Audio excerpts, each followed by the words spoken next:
Well, welcome to this week's Gospel Bible video study. I'm going to be in the Boundary Waters this week, but I will be back in church on Sunday to preach on this text and also the text from Ephesians chapter 2.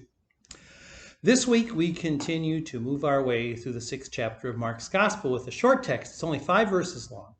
A short text about Jesus' followers returning from their missionary journey.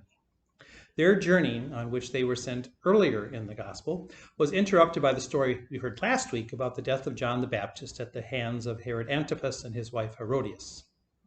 As the story for this week begins, Jesus' followers have returned from their missionary journey and they report back to Jesus. Now, Mark 6, verse 30 refers to them not as disciples, but as apostles, and that's important. The Greek word apostle, apostolos is what it actually is in Greek, is the root of our English word apostle, which means someone who has been commissioned or sent out. Jesus had sent out the 12, his inner group of disciples, on their mission. He picked them. He told them what to do and how to do it. He told them what to do if people listened to them or what to do if people rejected them. And Jesus is the one who gave them power to heal and cast out evil spirits. Now, after what seems to have been a very successful mission, they came back to Jesus to let him know what they had done. And when they do, Jesus takes the 12 aside from everybody else. As it says in the gospel, Jesus told them, "Come away to a deserted place all by yourselves and rest for a while." This may be the first church retreat in history. They are tired. Jesus knows they are tired. So he takes them off with him to give them time to rest up and I would imagine debrief after all they had done.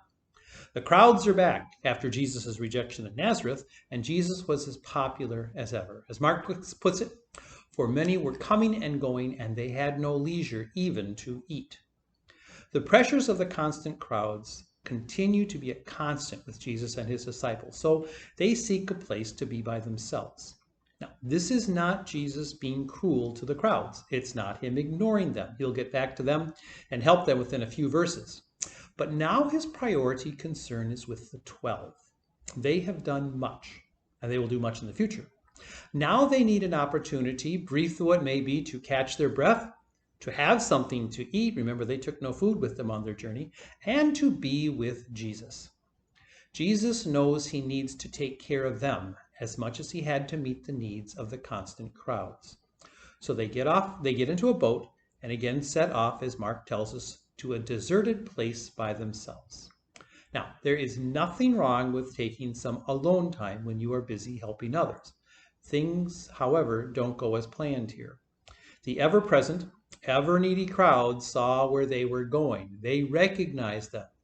Even Jesus' disciples are now recognized by face. Not just Jesus.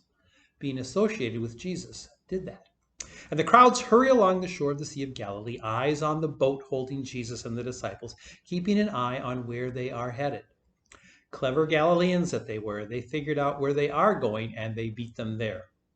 Now, what happened then?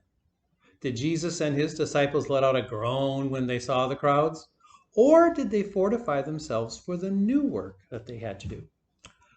I would suspect it was the latter. Their rest consisted, it seems, of a boat ride where they were doing all the work of sailing the boat. Something important happens when they reach the shore.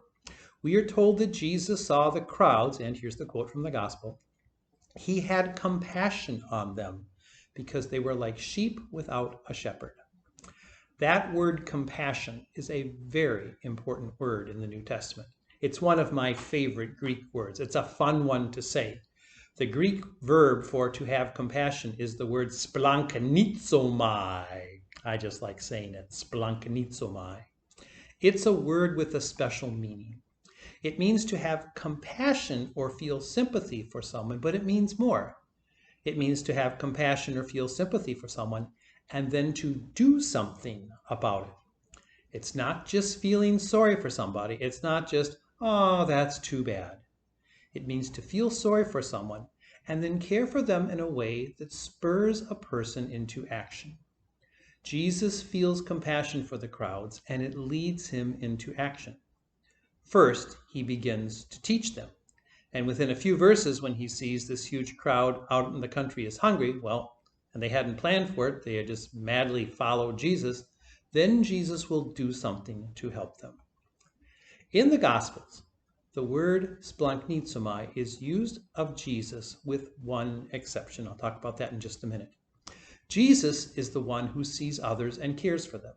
Jesus is the one who acts to help others. His compassion leads him to teach the people. It causes him to heal the sick and drive out demons from the possessed. It has Jesus welcome and spend time with those who are alone or rejected. And within a few verses, Jesus' compassion will have him feeding the hungry multitudes who had followed him into the country along the Sea of Galilee with no food or provisions. As far as I know, as I said, this special verb is used only one time in the Gospels for somebody other than Jesus.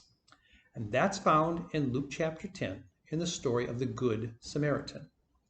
In that story, the Samaritan sees the man who had been beaten up by robbers and left for dead on the dusty road between Jerusalem and Jericho. And as the Gospel tells us, but a Samaritan, while traveling, came near to him, and when he saw him, he was moved with pity. Moved with pity is how the English translates Luke 10 and renders this special word splanchnizomai. The Samaritan will then bind up the man's wounds, put him on his own donkey, and take him to an inn where he pays for his care. This is compassion in Jesus' term. The Good Samaritan acts like Jesus. His care and concern for someone else led him to do something to help him. Jesus saw the crowds coming to him from place to place, leaderless and just following one another. They are truly like sheep without a shepherd. And Jesus' compassion for them will lead him to teach them and feed them. And he's also going to incorporate his still learning disciples into his efforts. They may have learned a lot on their missionary journey, but they still haven't fully caught on. There's a lot of learning still to do. And Jesus will use his coming miracle to teach them further how to trust in the Lord and in him. So thank you for watching the video for this week. I hope you'll be in worship on Sunday. Remember, there's no Thursday evening worship this week because I'm on the Boundary Waters trip, but I hope you'll join us in person on Sunday. And if you can't do that, watch us online with the live stream or later during the week. God's blessings to you.